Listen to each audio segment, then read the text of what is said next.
to use a drag arrow to get the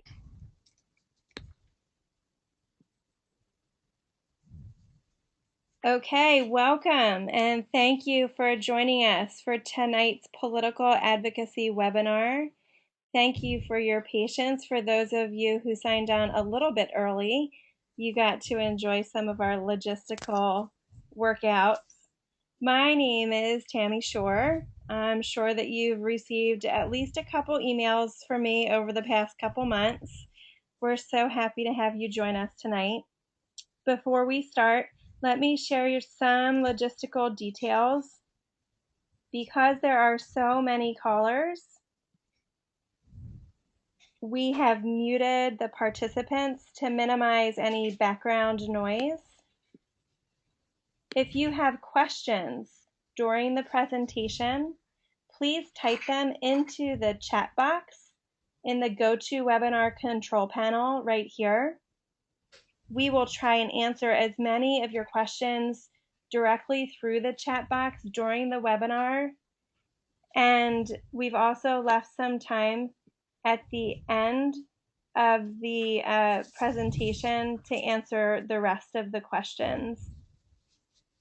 If at the end of the session you still have any questions or concerns that haven't been addressed, please don't hesitate to contact me by email, or you can call me. My co-chair, Lauren, and I would like to take a quick moment to acknowledge the really hard work and careful thought that has been poured into tonight's presentation. So a big, huge thank you to the efforts of Kathy Stewart, Kate White-Tudor, and Josie Jarvis, who are tonight's presenters. And so let me introduce WOTA's lobbyist, Kate White-Tudor, who will lead us through this year's guide to political advocacy for Washington OT practitioners. Thank you so much, Tammy. I'm looking at the citrix for the website, for the webinar, and I'm not seeing that the slides are actually advancing along with the slides for the webinar. So can you check that that's working properly?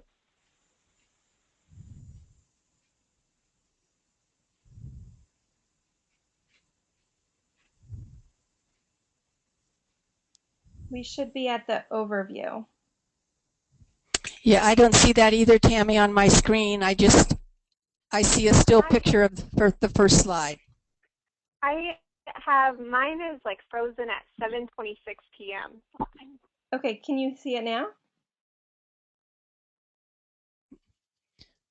Yes. Yes. Yes. Yes. Okay, good. Yes. There you go.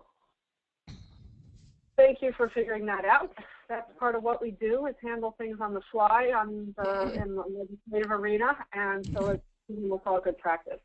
So this is Kate White-Tudor. I'm the lobbyist for the Washington Occupational Therapy Association, and I've worked with you for just over a year now. And I must say, I really enjoy working with the OTs and hearing about your client stories and your experiences about helping your clients and the difference that you make in people's lives. And we worked very hard last year to work on a couple pieces of legislation. And here on our overview, we'll tell you a little bit about what happened last year, a little bit about the context for this year coming up, because it sets the tone that's a little bit different than what we did last year. We'll go over what our current priorities are and give you an introduction to how the state government works and how you can plug into the system to help the folks in Olympia learn more about occupational therapy. I think we're ready for the next slide.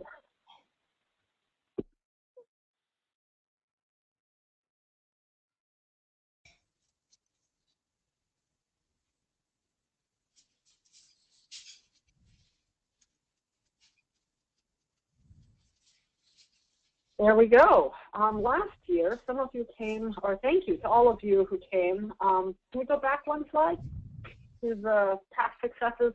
Yes, last year we worked 2 different bills on our Hike the Hill Day, and folks came to our hearing, actually, and some of you were able to be there for the testimony on our bill to get access to the Hill-Wah library, online library that's sponsored by the University of Washington. And we succeeded in passing that bill. We had a good showing for folks at the governor's signing last spring. And now, as of January 1st, occupational therapists are entitled to sign up for this online resource to get access to more than 6,000 different journals, monographs, databases, and other information so that folks can stay up to speed on evidence-based practice and the most current research on how to best help your clients. So that was, I thought, a wonderful way to introduce new legislators to occupational therapy and show that we are proactive in staying up to speed on our practice, and it was a great bill to work, and thank you all who came to Olympia to help us work on that bill. I know our presence was a part of its success. And in the past, we've worked on a number of other pieces of legislation, including one in 2011 on wound care management, which was a particular concern for the hand therapists. That bill took several years to pass and involved a lot of other stakeholders that we worked through various issues with. And back in 2009, there was a bill about making sure that OTs had the authority to purchase, store, and administer medications that were necessary for the appropriate treatment of your clients. So you may notice that in those past legislative years that they are the odd-numbered years. That's because in the odd number of years is the long legislative session, and it gives the legislators more time to deal with new policy issues, substantive complex policy issues, things that require stakeholder negotiations. And in the even numbered years, including 2014 of this year, you'll see that we have a more modest agenda because the legislature is only meeting for a short period of time. Let's go on to the next slide. So our current priorities, as we've said, we passed two good bills last year. The first one was the one about getting access to the online health sciences library. The other was modifying our participation in continuing education on suicide prevention education. That bill also passed and has been implemented by rules from the OT Practice Board, and that goes into effect as of January this year. And I'm going to give a plug that if you go to the WOTA website, there is online 3 hours of continuing education for free that you can use to comply with that requirement for suicide prevention education. We all stepped up to say, yes, we agree that OTs should take this step to protect their clients and anybody else that they happen to encounter. And so the association is now making that education available to the membership at no charge. So this session is a short session. It's only 60 days. It's supposed to be done by the middle of March. And all of the committees hearing bills are supposed to be done with their first round of hearings by the end of the first week of February. So that gives us about 3 weeks of bill hearings, and then we hit our first cutoff. So this is very fast, very furious. And when we look at the revenue situation, there is really not much money there to allocate, either positive or negative. This is the first time in 6 years that we haven't had to cut significant healthcare programs in order to help balance the budget. But we also don't have the new money to try and restore any of those cuts. And so we're going to be more in a monitor and react mode this session. We're going to be looking for other pieces of legislation. We're going to react to them if they seem important on our profession, but we are not going to be asking for new money or asking for new policy steps this year. So we are watching habilitation funding. This is kind of a technical issue, but for those of you involved with Medicaid especially, there is a new mandate from the Affordable Care Act to cover habilitation for children, for disabled adults, to help people acquire new function that they may never have previously had. And we've been working with the Medicaid agency to work on definitions of that and to make sure that the Medicaid patients who need these services have full access. And we are also in discussion with coalition partners, including the chiropractors and the acupuncturists and some of the other allied health professionals, to deal with a bill that might address problems folks have experienced with prior authorization and some of the steps that insurance companies have been taking this year to limit access to therapy services and requiring prior authorization when previously they hadn't. So I have not seen language for that bill yet, but when we do, we'll make sure to get it on everybody's radar screen.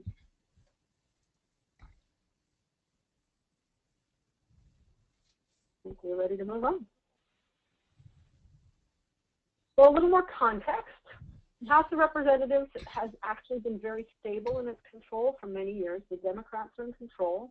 The Speaker of the House, Frank Chop, is actually the longest serving Speaker of the House in Washington history, I believe. And it's interesting because he has been in that leadership position for a very long time, and practically everybody in the leadership position in the Senate is brand new. So it is an interesting dynamic as they get to negotiating the big policy questions of the legislative session and the budget. The Senate is controlled by the Majority Coalition Caucus, which is now 25 Republicans and 2 Democrats. The Republicans gained 1 seat in this interim election when Jan Angel beat Dr. Nathan Schlicker in the race in Pierce County and Gig Harbor over in the Kitsap Peninsula. So there's 1 additional Republican in the Majority Caucus. It's not clear how that's going to affect their operations, whether it makes them more solid as a majority or whether it means that some of their members are feeling freer to depart from the control of their leadership and do their own thing. So it's not quite clear how they're going to govern themselves, but we definitely have divided rule. We have Democrats in control in the House, Republicans in control of the Senate, and that does make it more challenging to pass legislation. So the budget this year, the governor has described it as a hold steady budget. This is a supplemental budget. Each year, they write budgets on a 2-year basis. It's called a biennium.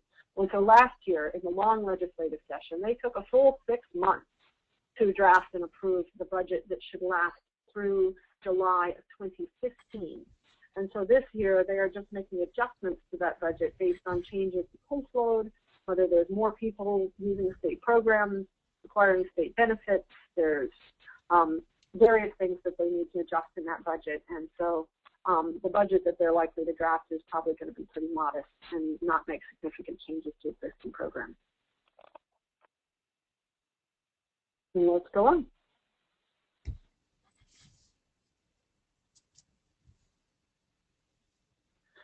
We've got some lovely pictures of Olympia here, and the question of how does state government work. I'll tell you, when you come next week, it will not be looking so leafy and green. The fall colors are gone. It's kind of rainy right now, but the intensity of the buzz in that Capitol building is, I think, my perfect antidote to seasonal affective disorder. I always feel energized and jazzed by the legislative session. And so we look forward to welcoming you to Olympia and maybe taking some pictures under that dome that you see on the left. Sometime during our day.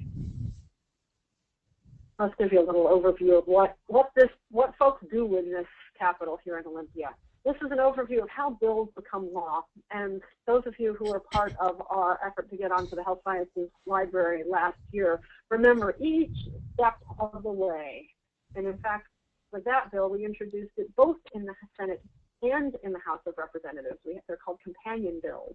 And the healthcare committees in the House and the Senate held hearings on that bill. And on our Hike the Hill Day last year, we were able to participate in the hearing in the Senate and show our force and show our support for that bill and the number of people who were able to sign and support for it. Next slide. And once it was voted on in those committees, it was referred to the Rules Committee, which is sort of the gatekeeper in both the House and the Senate. That gatekeeper function makes sure that bills are ready and have sufficient support to get to the floor, where they then get scheduled for a vote by the entire population of the House or of the Senate. So our bills passed in both chambers by almost unanimous votes, and then they passed over to the opposite chamber. That's what this next slide is going to show.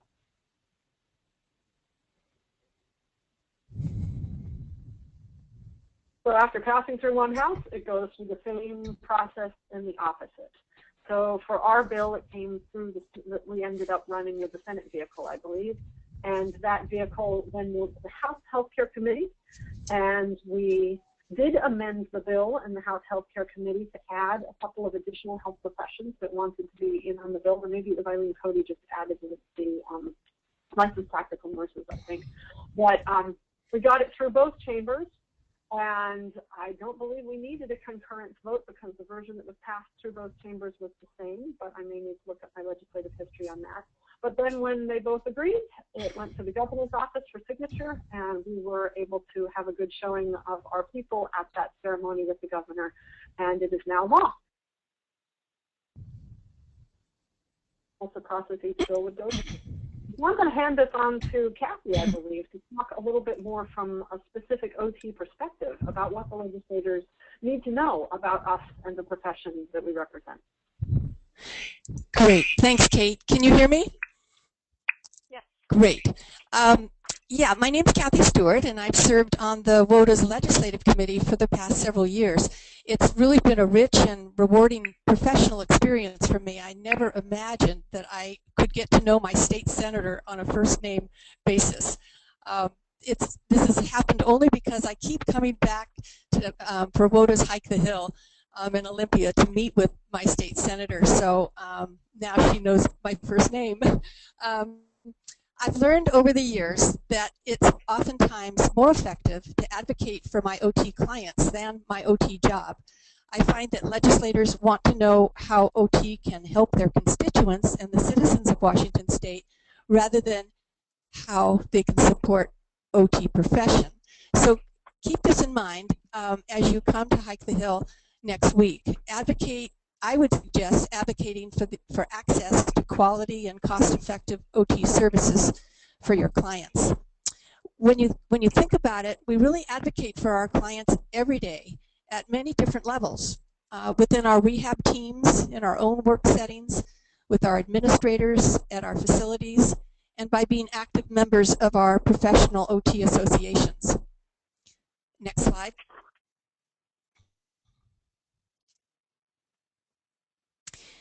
One of the best ways to advocate for our OT clients is to join WOTA, if you haven't already done so. Our WOTA dues help to pay for our wonderful lobbyist, Kate, who you just heard from, and she advocates on our behalf. We're in Olympia for Hike the Hill one day of the year. Kate is down there every day throughout the year. Next slide. So let's talk a bit on how do we advocate in the political arena. Here are some photos, good examples of us being involved at the Capitol. On the left, you see a group of women. Four of those women are OT students from the University of Washington. We also have the chair of UW, and Kate, of course, was there, and two of the librarians at the University of Washington. We were there to be with the governor as he signed our HEAL bill, and this is always an exciting day when a bill gets passed and we actually get to sit with the governor as he signs the bill. In the middle of the slide, you see a lady. Her name is Karen Kaiser, and she has been the chair of the Healthcare Committee on the Senate side, and has been very instrumental and supportive of occupational therapy issues. Rose Roscoe is on the right side, upper right, and she has been chair for many years of our legislative committee, and Joanne Keller is our current chair for our legislative committee for WOTA. The bottom two slides show pictures of therapists meeting with their legislators in their office. So you can see different ways to be involved. And the next slide. One way you can really find out a lot of good information about the legislature is getting onto their website. And here is the link. It's just chock full of information. You can find out who your legislators are, and you can visit their home. They have a page, each of them have a page on the website, and you can learn about what committees they're on, the various bills that they've sponsored, their legislative background, and their own personal interests is in their biography. On this site, you can also find specific bills being debated during the session. You can actually read the full text of the bill and the history of the bill as it moves through the legislature. You can also find on this website our OT licensure law, and that is the full text of the law as well as the rules associated with that law. Next slide.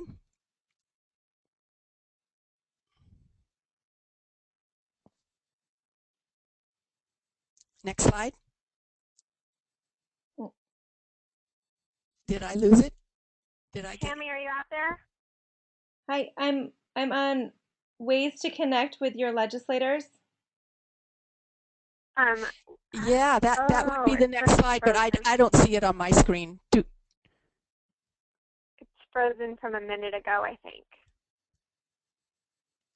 Oh, yeah, maybe. So, okay, that's good. Oh, Thank you, Tammy.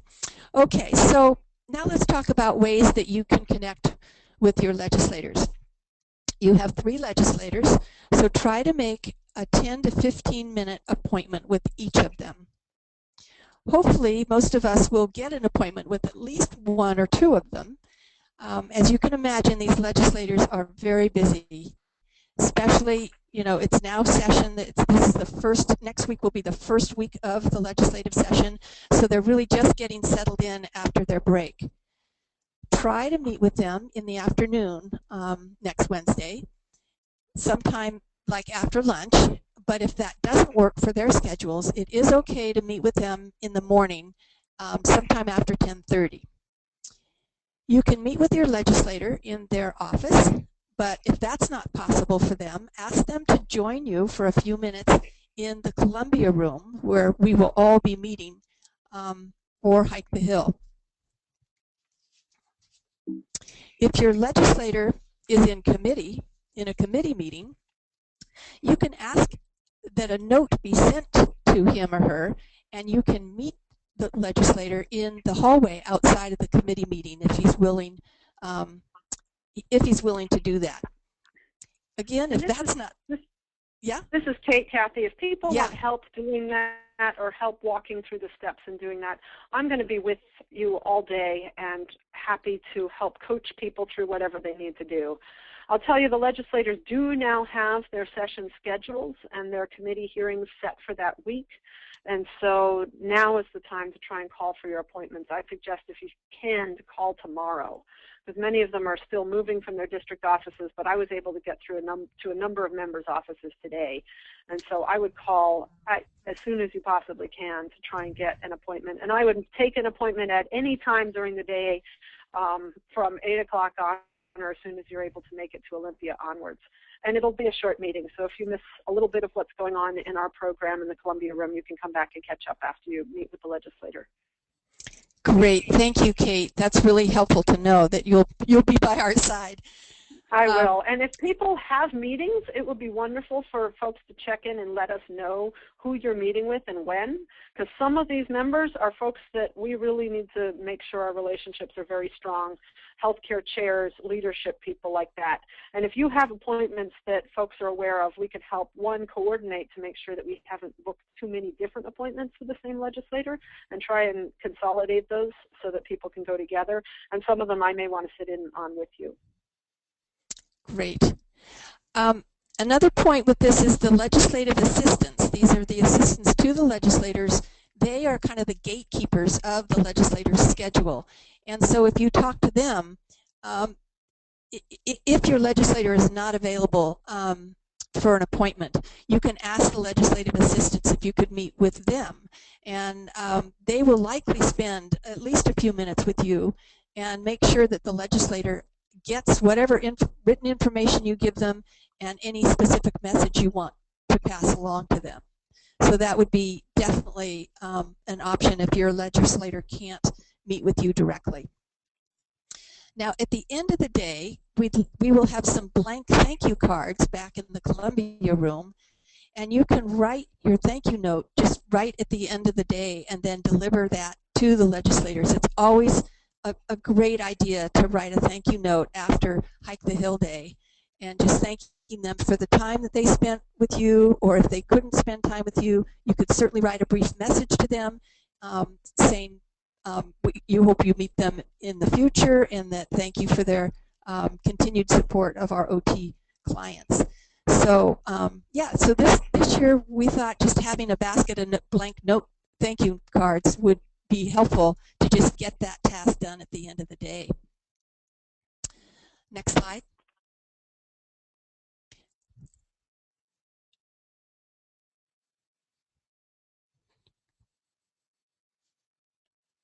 Can Tammy hear me? Next slide.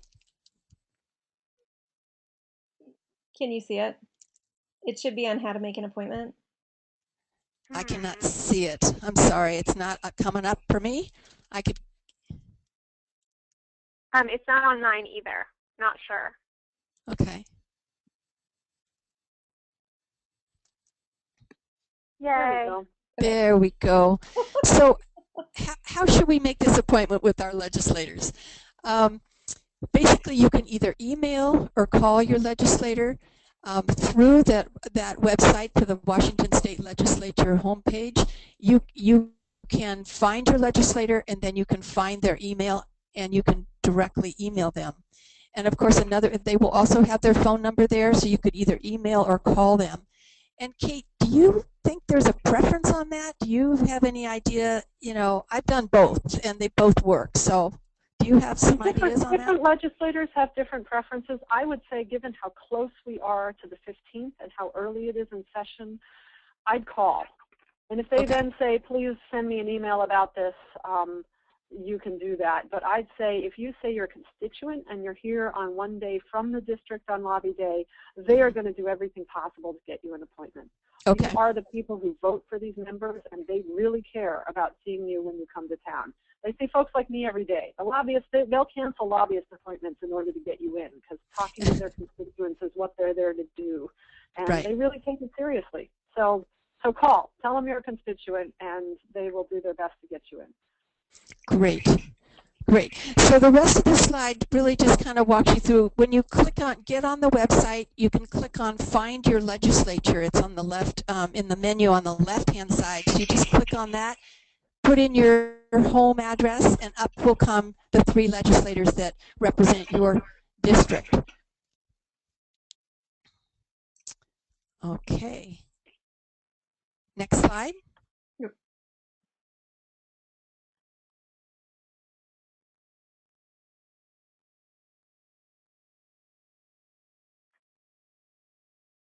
Still not there. Yeah, I don't see the next slide yet.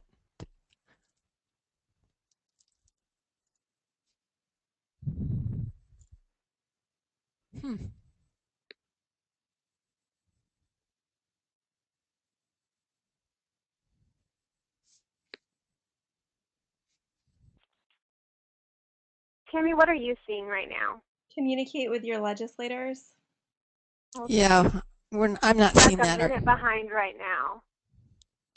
We're seeing your desktop. Oh. Yeah.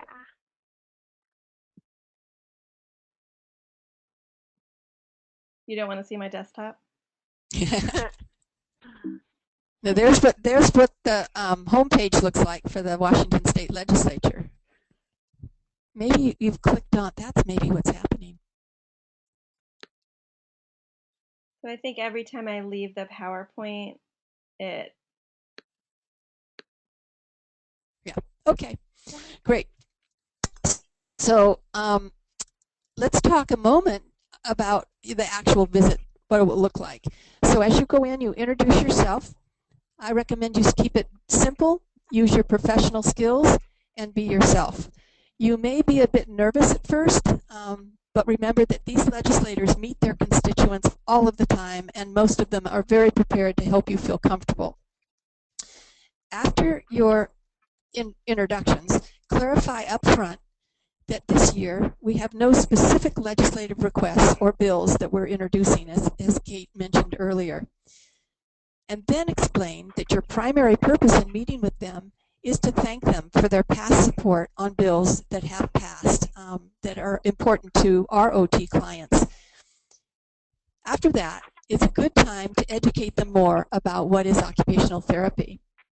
Most legislators may not know what OT is, and one of our jobs during Hike the Hill is to paint them an OT picture by describing what OT is, why it's important, and how OT can be a cost-effective solution in our healthcare system. So tell your OT story. Give them real examples about real clients. Your message should be short, positive, and personal. Now, Josie's going to give us more tips on telling your OT story to your legislators. Awesome. Hi, everybody. My name is Josie Jarvis. I'm currently an Eastern Washington University occupational therapy student. And I'm really passionate about finding ways that we can efficiently and effectively explain OT, especially to policymakers and everyone in between, because it's really important that our profession is understood and respected in a very practical, real-world way. And so one of the themes that's going throughout this discussion that we've had so far is that we're kind of pressed for time. This is a short session, and our appointments with our legislators are going to be relatively brief, about 10 to 15 minutes, as Kathy pointed out. So we're confronted with this challenge and this opportunity to really focus our time on helping our legislators understand in a very real-world, practical way.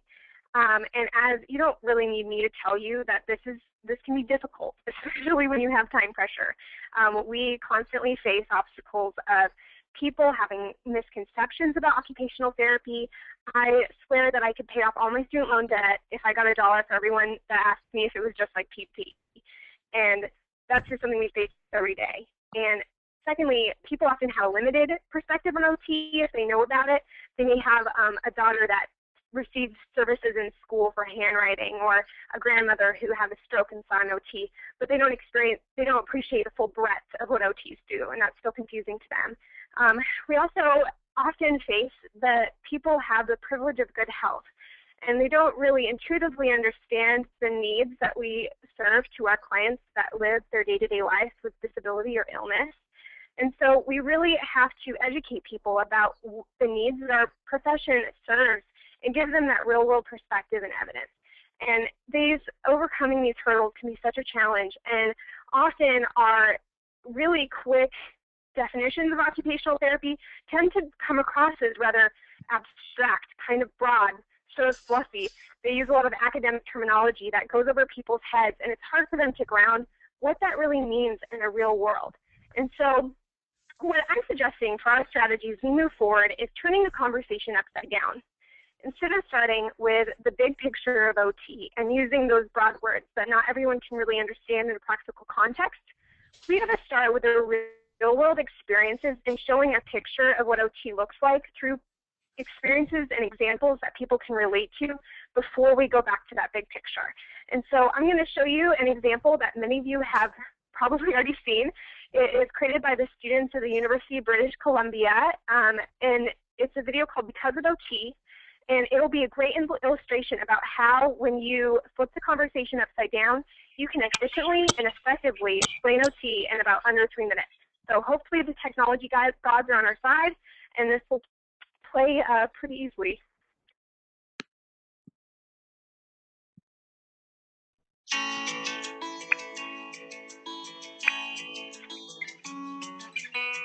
We all have life goals.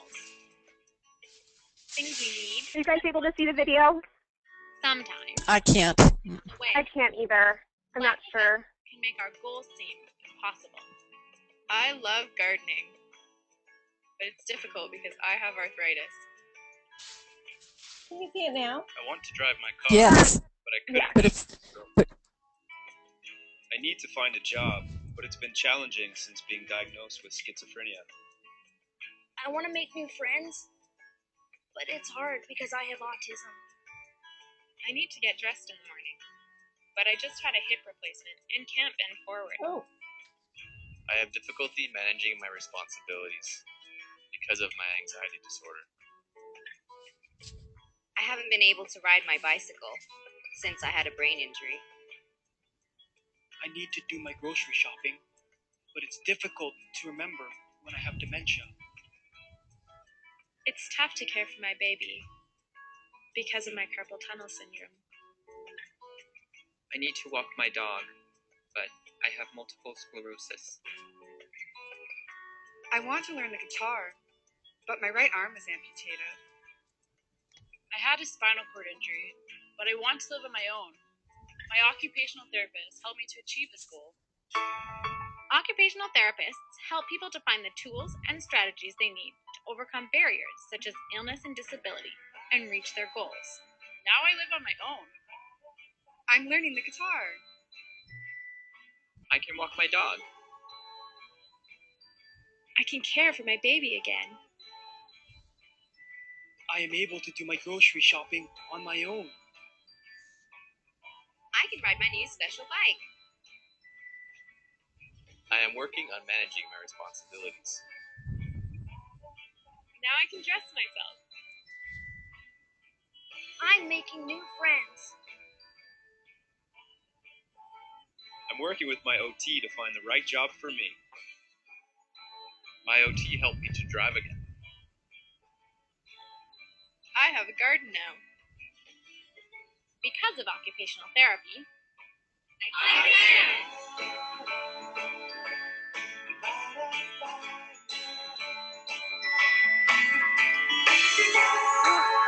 That's kind of a harsh noise. I think it's done now, right? Tammy, is it done on your side? It is. I'm pulling the PowerPoint back up. Great. Okay, so I don't know about everybody who's out there. I know on mine the screen has frozen quite a bit, so you may not have gotten to see the full picture of this video. And if you haven't, I really encourage you to go check it out. If you go to WOTA's website and click on the news link that goes to the WOTA's blog, there's actually a piece that I wrote about using the lessons we can take from this video, and it has a link to it there. And so you can get a chance to see it on your own computer on your own time. And really what this video was doing is it took examples of different clients that occupational therapists might see. It focused on their personal story and actually drew a picture of them and left part of the picture blank, and then went in afterward and drew in the specific interventions that occupational therapist provided for them that allowed them to accomplish their goals. So it's a really great visual narrative, and really the lesson that we take from it is it starts with those personal stories, and it gives a real-world picture of what occupational therapists actually do. Because when you tell somebody, occupational therapists and encourage people and empower people to live their most meaningful life in all areas of occupation, that's not immediately clear to somebody what that actually means in the real world. But when you start with those stories and those pictures that you can give people about what you actually do and what occupational therapy actually means in your life and what it means to the state of Washington and the real needs that we serve for people, that allows them to have something to connect onto so they actually can understand the big picture. When we come at the big picture too soon, we risk people kind of zoning out and not really seeing and appreciating what we do. So what we want to encourage you guys to do is to really think about those moments in your life. In my class, we call them OT aha moments, the times where the meaning of occupational therapy really became clearer to you, where theory became more than just, it actually came into practice and you saw it in your life and it made you really understand and appreciate occupational therapy more. You take some time between now and when we go to hike the hill to build that, I'm really confident you'll come up with an abundant library of material to serve from. So that's really kind of our ammo as we go here, is we're providing those legislators those little things that they can hook into to appreciate and understand somebody's experience, so they're then able to take that journey towards the big picture. So when you're thinking about which story to pick, it's good to find something that really you can relate back to the big picture of OT and show how it connects to the different practice areas that we work in. We don't want legislators to be thrown off guard by, oh, I thought you guys just worked with handwriting. Why are you doing splinting? Or why do you want to do wound care? We really want them to understand not just the depth and practicalness of what we do, but also the breadth. So it's good to connect your experience to the broader picture. That's part of turning a conversation upside down. We're not neglecting the big picture. We're going to come back there eventually. So I think when you're having these conversations, it's helpful to start by asking the legislature what their experience with occupational therapy is or what their current understanding is. And keep in mind that I've learned quite a few people that don't really want to admit that they're confused by what occupational therapy means. So even if they tell you they really have a great understanding of it, I would still go into your spiel re-explaining it again because there's probably still some misconceptions in there. So I just really want to empower you guys to think about this and use the lessons of this video and really empower you to use your experiences. If this is kind of intimidating to you, you can actually use this video in the session with you as a way to connect to that broader picture using practical experiences. It's my belief that, we're pretty lucky as a profession. We don't need to work very hard to look good. We don't have to, do elaborate messaging campaigns to make ourselves look like we're doing good work for democracy. All we really need to do is be seen and be understood. If we really help our legislators practically understand what we do, they're going to advocate for us and they're going to fight for us. So I hope that comes across. I'm sorry if you can't see the slides very well, but thanks for giving me the opportunity to present this and for listening. Thanks, Josie. I'm Tammy. Was there another slide after the video for Josie? No. Or did she speak to that? She spoke to it. Do you still see the video up? Yeah, I still see the video up, but I can move on if it's the next slide I was going to talk to was about the Hike the Hill Day photos. Do people see that?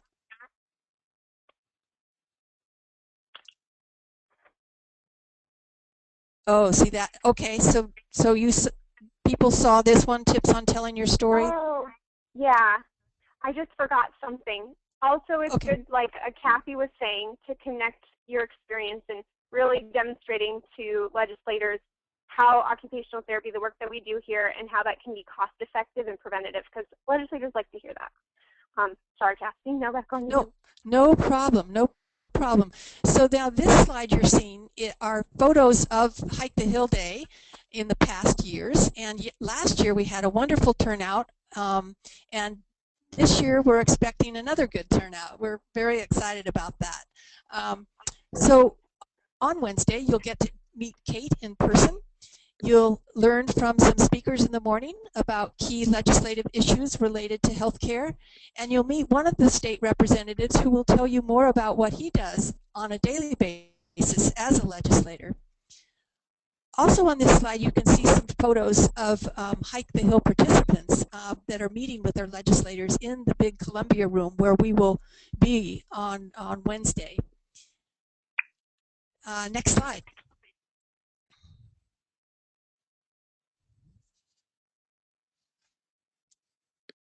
I don't see the next slide, but do other people?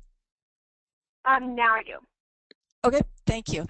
Okay, so we will be giving you a handout on Wednesday, and you can use this handout during your meetings with your legislators. On this handout will be a few talking points for you, as well as a description of OT. Since you'll be telling your OT story at this meeting, you may want to bring a photo or a short video clip to help make your story come alive for the legislator. You could take a photo of your clinic, maybe a photo of a splint. If you're graduate students, you can maybe show them some of the things you're doing at graduate school that would be interesting to them and kind of tell the OT story from that perspective if you're in school. However, if you do use photos of any clients, just make sure you get permission from them first before you use their photo outside of the clinic. Let's see what else. You can leave the copy of the handout with your legislators or their legislative assistants, and then they have that on file, which can be helpful if they need to refer back to what is occupational therapy. Okay, next slide. All right, a little bit of an orientation to the Capitol campus. The event will be held at the Columbia Room. It's on the first floor of the Capitol building. And you will have access to a campus map if you get on the legislative homepage. And Tammy looks like she might be opening that up. Although I'm not confident with my technology. Can you guys see the map? I can see it. Oh, good. Yeah, okay. There we go. So you have access to this when on the legislative homepage if you need to refer back to it. But basically, it just shows the campus map, and then there's parking. It shows where the parking is. I'm just trying to see there's the Capitol Legislative Building. Oh, and then I just went to the parking Oh, and tab. Here's the parking. And there is a free shuttle bus from, I guess it would be the north part of Olympia, the town, that gets you down to the Capitol building. So we strongly encourage you to carpool, and then when you do park, you may want to go to that one place that's called Maple Park for the Capitol building, and you take the free shuttle called DASH, D-A-S-H. This information is also in information you've gotten from WOTA, so this should be in the emails you've received from WOTA. So next slide.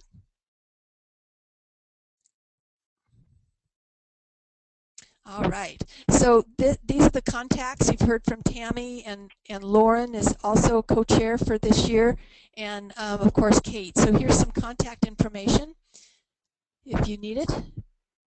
And then the next slide.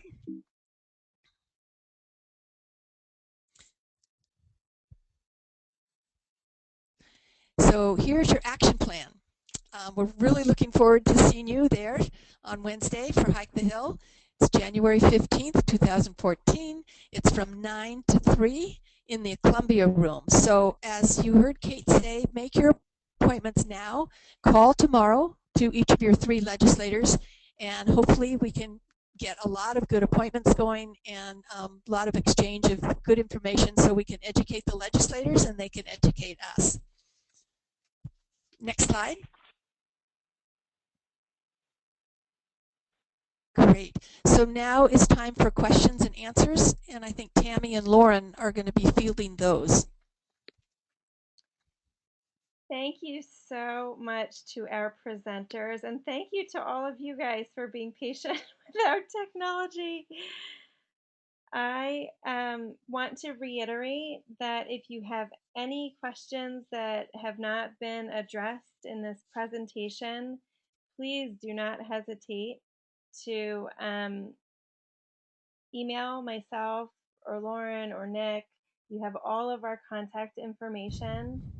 I can resend the confirmation letter to all of you guys with the links to ledge.wa.gov. And Lauren put the link to the because of OT YouTube video in the chat box. So Lauren, do we have any questions that have been submitted through the presentation? And any of you with questions? I haven't seen any come through. I did want to reiterate hello and welcome to everybody. We're very excited to have you next week and really looking forward to a great event with lots of excitement around legislative issues and OT. So we are very glad that you will be joining us. And for those that can't join us this year, keep us in mind for next year. This is an annual event. And as Kate mentioned, there may be more going on in terms of WOTA's involvement legislatively in 2015 on an odd year. I also wanted to say to remind the group to send your legislative appointments to Kathy. Are you fielding those? Actually, I think Susan Powell is doing that. Yeah, Susan. Okay. So in the letter that you'll get from Tammy, that information will be there to send on your legislative appointments so we can try and organize and coordinate those together. Yeah, Susan Powell is going to be coordinating all of the appointments. And the nice thing, when you send her your appointment, she's going to group you with other people from your legislative district so that we don't have too many duplicate appointments and you're not meeting with your legislator alone, that you'll be going with other folks, other constituents from your legislative district. And also, when you guys have crafted your OT story, submit them. We want to hear them and we want to share them. So send them to me. We'll put them on our blog. We definitely want to hear what you guys have to say. We're excited to see what you guys craft. Kate, Kathy, Joe. More information about the stories on the WOTA blog too. If you want some questions to help jog your mind about what to do, you can look at that article too. Put out there. Can you guys think of any other questions or thoughts that we This should? is Kate. I just want to encourage people to go ahead and make those appointments. It may not feel like they make as much difference in a year when we're not asking for a particular piece of legislation, but building these relationships is really important, and legislators remember you. And they will remember when you come back next year and they'll say, well, we got a big deal going on this year. This is what we're working on this year. And they'll say, oh, and you told me why this matters last year in telling me your OT story. So it actually is really important and probably a really nice opportunity for us to have a year to try and help bring the legislature up to speed in being educated about our profession. There are new legislators who get elected and appointed every year, and so we constantly need to keep reminding them about who we are and why what we do matters to our clients. So I just say, don't feel discouraged about us not having a bill. There are more important stories to tell this year.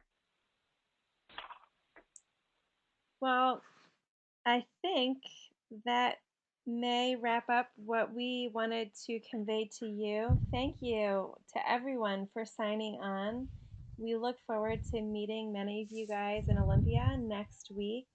And again, please don't hesitate to contact us with any questions or concerns. And for those of you who are not able to see the whole video, our presentation is over, but I will play the Because of OT video one last time if you would like to enjoy it one last time. So thank you again, and I will end the webinar as soon as this video is over. Thanks a lot, guys.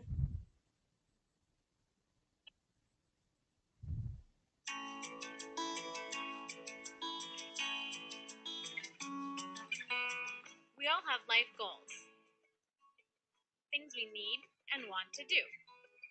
Sometimes, things get in the way of our goals. Life events can make our goals seem impossible. I love gardening, but it's difficult because I have arthritis.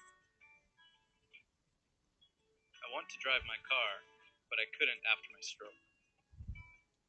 I need to find a job, but it's been challenging since being diagnosed with schizophrenia. I want to make new friends, but it's hard because I have autism. I need to get dressed in the morning, but I just had a hip replacement and can't bend forward. I have difficulty managing my responsibilities because of my anxiety disorder. I haven't been able to ride my bicycle since I had a brain injury. I need to do my grocery shopping, but it's difficult to remember when I have dementia. It's tough to care for my baby because of my carpal tunnel syndrome. I need to walk my dog, but I have multiple sclerosis. I want to learn the guitar, but my right arm is amputated. I had a spinal cord injury, but I want to live on my own. My occupational therapist helped me to achieve this goal. Occupational therapists help people to find the tools and strategies they need to overcome barriers such as illness and disability and reach their goals. Now I live on my own. I'm learning the guitar. I can walk my dog. I can care for my baby again. I am able to do my grocery shopping on my own. I can ride my new special bike. I am working on managing my responsibilities. Now I can dress myself. I'm making new friends. I'm working with my OT to find the right job for me. My OT helped me to drive again. I have a garden now. Because of occupational therapy, I can.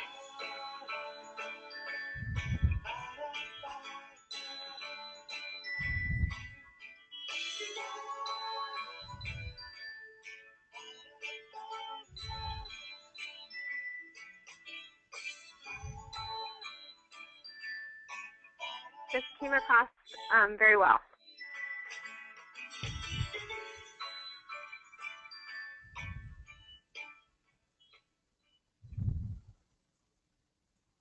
Okay, goodbye, everyone. Bye. See Bye. See you in Olympia.